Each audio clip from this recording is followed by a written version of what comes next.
est particulièrement honoré du fait que nous avons eu, sous l'impulsion du souverain, nous avons été amenés à faire un rapport d'une importance primordiale qui porte sur le modèle de développement des provinces du Sud.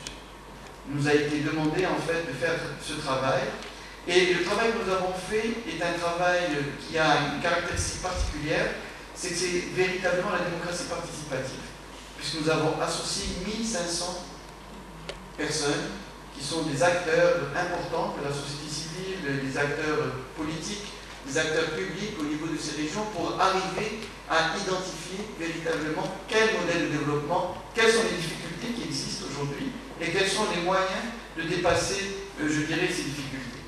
Nous avons aussi également, dans le dernier discours du trône, comme vous l'avez vu, nous avons été également amenés à être, je dirais, sollicités par le souverain pour pouvoir travailler sur la valeur globale, je dirais, du Maroc et comment intégrer le capital immatériel au niveau de cette valeur, mais surtout comment en faire un véritable vecteur de développement économique et social et environnemental au sein de notre pays en les intégrant dans les différentes politiques publiques. Et c'est l'étude sur laquelle nous sommes en train de travailler actuellement. Nous avons également été saisis par le gouvernement et par le Parlement sur un certain nombre de thématiques. La dernière en date qui a fait couler beaucoup d'encre, ça a été bien sûr la réforme de la conscience civile, où le Conseil a adopté donc un avis pour inscrire en fait cette réforme dans une vision plus globale et avec un certain nombre de propositions qui ont été faites. Nous avons travaillé sur le code de la mutualité, nous avons travaillé également sur la VFA, qui est une grande problématique actuellement au Maroc, c'est la vente en état futur d'achèvement. Nous avons travaillé sur la Charte nationale du développement durable et nous avons travaillé également sur les NDH. Et nous avons également décidé de travailler sur un certain nombre de thématiques, telles que la mise en cohérence des politiques sectorielles pour mieux bénéficier des accords de libre-échange, sur également donc, la commande publique, comment faire un véritable vecteur de développement économique et développer les écosystèmes dont on parle aujourd'hui.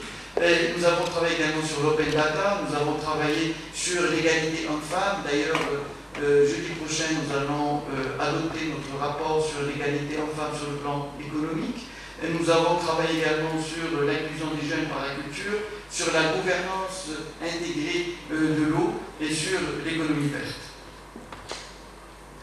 Alors maintenant, je vais vous parler en fait du thème de cette rencontre qui est l'évaluation de la situation économique et sociale et environnementale de notre pays pour l'année 2013 et en fait qui est l'objet du rapport annuel que nous produisons et que nous soumettons donc au souverain et qui a été donc soumis au souverain à la fête du trône.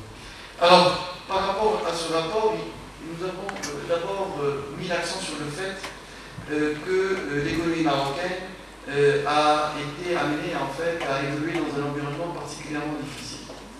Une conjoncture internationale donc assez défavorable. L'Union européenne, comme vous le savez, reste dans une croissance molle. Mais le plus important en l'année 2013, c'est que nos principaux partenaires, donc, sont l'Espagne et la France, ont connu une année assez difficile. L'Espagne reste à une légère amélioration, mais reste à une croissance donc, qui tourne autour de 0,3%, et la France qui a connu une récession.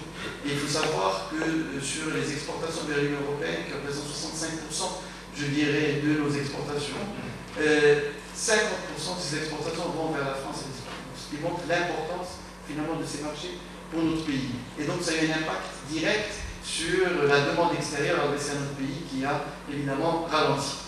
Un contexte régional, comme vous le savez, qui reste malheureusement, même pour cette année, marqué par des tensions politiques et des risques sur le plan sécuritaire au niveau de la région. Et tout cela, en fait, évidemment, a des impacts. Une ville comme Marrakech le sait particulièrement, sur aussi le Maroc, à travers notamment le tourisme. Mais malgré cela, en fait, le Maroc a un certain nombre, je dirais, de caractéristiques qui font de lui un pays particulier dans cette région. D'abord, nous jouissons d'une véritable stabilité, renforcée par la dynamique démocratique qu'a connue notre pays avec la nouvelle constitution et les élections de novembre 2011. Il y a un consensus national autour d'un projet de société avec un cap qui a été dressé par le souverain et qui aujourd'hui aujourd'hui nous permet véritablement de savoir où est-ce qu'on veut aller. Et puis, il y a aussi un socle de réforme, une dynamique de réforme importante qui a fait d'ailleurs que Monsieur le Président parlait tout à l'heure, le Global Entrepreneurship Summit, donc le sommet de l'entrepreneuriat mondial, qui est une initiative américaine, il a été décidé de l'organiser au Maroc, de par ses caractéristiques et bien sûr les relations privilégiées que nous avons avec les États-Unis. Comme vous le savez, le Maroc est l'unique pays africain qui a un accord de libre-échange avec les États-Unis.